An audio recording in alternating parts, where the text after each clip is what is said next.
To the movies. Hopefully they don't sue me. Let's all go to the movies. Get your candy and popcorn. You can't see. Welcome, ladies and gentlemen, to movie and series review, cinema and television. Excuse me. Well, the cat heard me outside. And maybe Broadway one day. Possibly. Today we're going to talk about a movie that's very close to my heart. It's a surprise. I'm barely doing a review on it. It's Teenage Mutant Ninja Turtles, Mutant Mayhem. Now, hardcore fans, or the people who have been there from the beginning, people that just know me in real life. No, I'm a huge Ninja Turtle fan. As you can see, Ninja Turtles, Ninja Turtles. Now, all these are just covers. Let's not get into the personal details. I have Ninja Turtle stuff over there. I've talked about the comic books. Surprisingly, I've never covered any of the movies. I've watched them so many times, but this one's a new one. This is a new generation, a new time, a new era. Going into this movie, it's like, ooh, you gotta go in with the open mind and an open heart as a Turtle fan.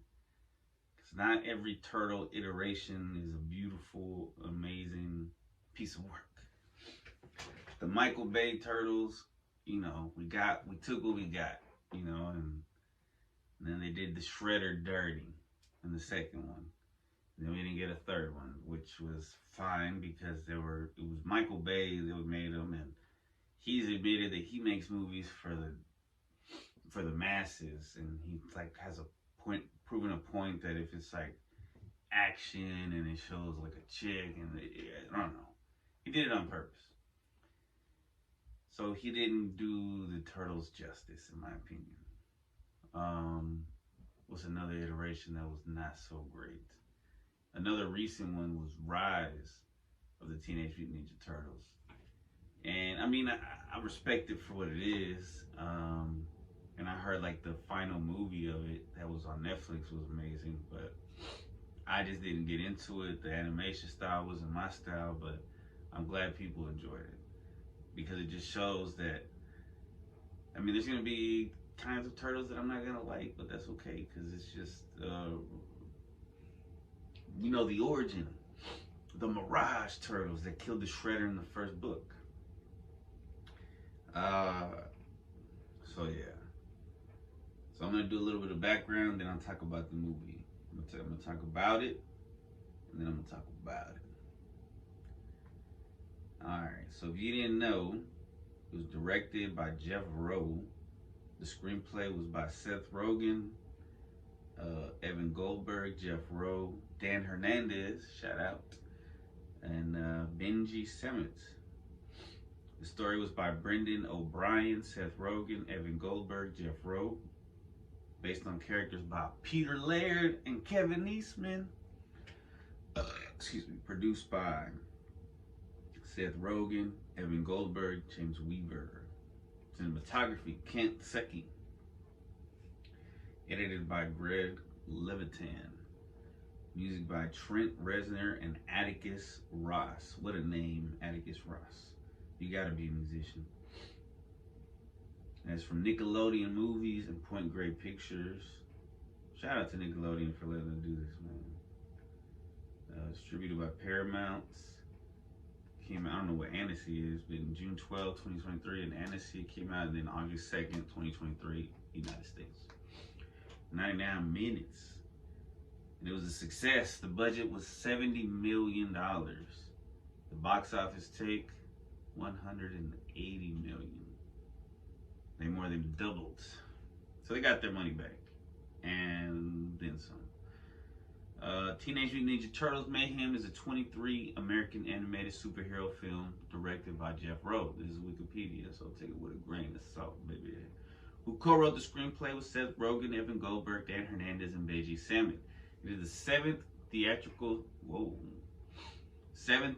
Teenage Mutant Ninja Turtles film and a reboot of the Turtles series. The film stars the voices of Micah Abbey, Shamon Brown Jr., Nicholas Cantu, and Brady Noon, alongside an ensemble voice cast that includes Ayo Edebiri, Maya Rudolph, John Cena, Seth Rogen, Rose Byrne, Natasha Demetriou, Giancarlo Esposito, shout out, Jackie Chan, shout out, Ice Cube, shout out, Paul Rudd, Post Malone, shout out, and Hannibal Buress, shout out. In the film, the Turtles go on a hunt for a mysterious crime syndicate, but trouble arises when an army of mutants is unleashed upon them. The story explores themes of family, acceptance, and the desire to fit in. Let's see.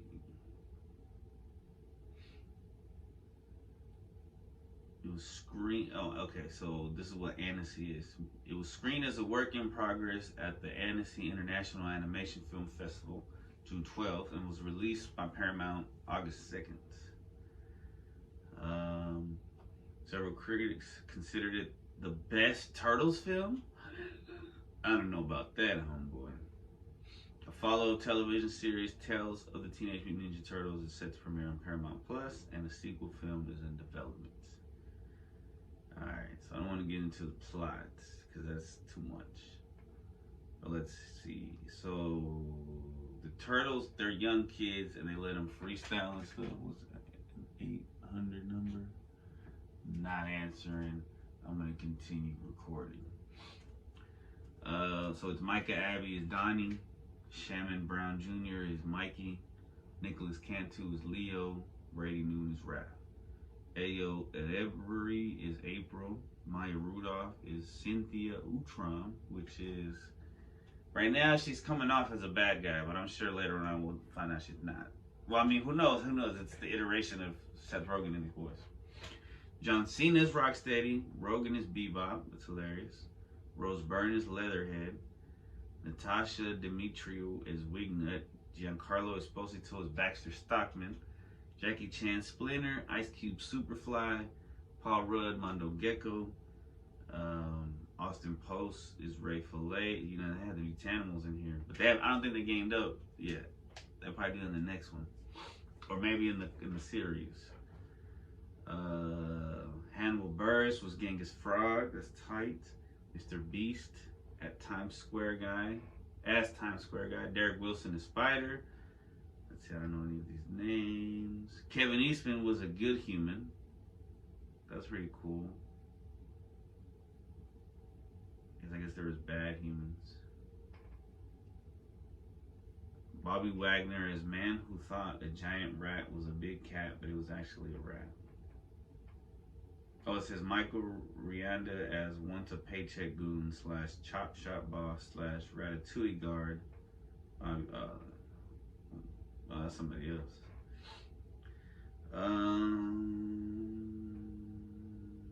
So following Ramsey Nato's appointment at Nickelodeon in 2018, she and Brian Robbins discussed who to bring onto the Ninja Turtle franchise. Rogen was decided upon, and Jeff Rowe joined the project soon after.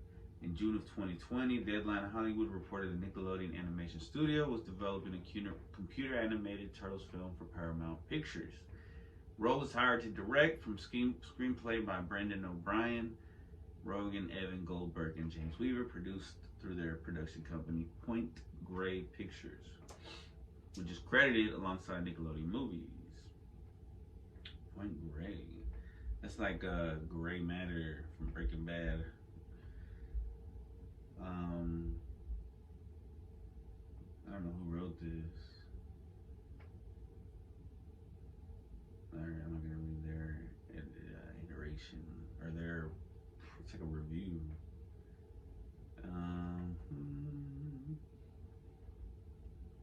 Rowe wanted the film to emphasize the teenage aspect of the Turtles. He compared Mutant Mayhem to the coming-of-age films Stand By Me and Lady Bird, and remarked that his goal was to make the ultimate teenage coming-of-age film. He described the Turtles as having an inauthentic confidence that teenagers have, adding that teenagers often operate with this hyped-up sense of, we can do anything. The writers wanted to create their own version of Turtles lore and did not take all elements from previous iterations into account. Rogue explained that they aimed to make it more logical and skated past a lot of things to make it really operate from a place of character and relatability. Rose cited his admiration for the classic Turtles toys as the reason why a lot of mutant characters were written into the film. Shredder was originally the main villain of Mutant Mayhem, but was written out because Rogue wanted the film's villain to be a mutant who could relate to the Turtles and who the Turtles could relate to and be tempted by. Superfly was originally going to be a mutated version of actor Stockman, a character who has been turned into a mutant fly in past Turtles media. The two ultimately wound up being separate characters. Pretty cool. An early draft of Mutant Mayhem was more of a high school film. Rowe explained that with the initial version, it was hard to make the Turtles' lives intersect with the crime-villain plot in a natural way, and that the Turtles had already achieved their goal early on in the script. As a result, the film had to reset 30 minutes in, and new characters, other kids in high school, and relations had to be established. Rowe described it as tedious. Eventually, in July 22, Rogan approached Rowe through a text message telling him that the film was fundamentally broken and had to be completely changed, a sentiment with which Rowe agreed. Consequently, in the next 4 months, the film was completely rewritten and boarded into its final state. Sometimes you gotta do what you gotta do.